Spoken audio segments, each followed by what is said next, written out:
எங்களின் உயிரோடும் உணர்வோடும் கலந்து வாழ்கின்ற அன்பு உறவுகள் அனைவருக்கும் வணக்கம். வருகிற ஜூலை 10ஆம் தேதி மதுரையில் விராதனூர் கிராமத்தில் ஆடு மாடுகளின் மாநாடு, மேய்ச்சல் நிலம் எங்கள் உரிமை என்ற முழக்கத்தை முன்வைத்து மாநாடு நடக்கிறது.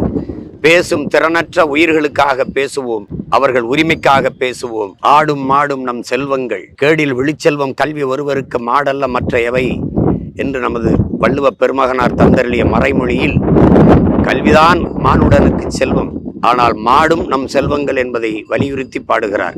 அந்த நம் செல்வங்களை பாதுகாக்க நாம் எல்லோரும் மதுரையில் கூடுவோம். பேசும் திறனற்ற உயிர்களுக்காக பேசுவோம். ஆடும் மாடும் அற்ப உயிர்கள் அல்ல, நம் அருமை செல்வங்கள். அவர்களுக்காக, அவர்கள் உரிமைக்காக நாம் உறக்க முழங்குவோம். மதுரையில் விராதனூரில் வருகிற ஜூலை 10ஆம் தேதி வியாழக்கிழமை மாலை சரியாக 5 மணிக்கு என் அன்பு சொந்தங்கள் அனைவரும் இதையே அழைப்பாக ஏற்று கூடுவோம். நன்றி, வணக்கம்.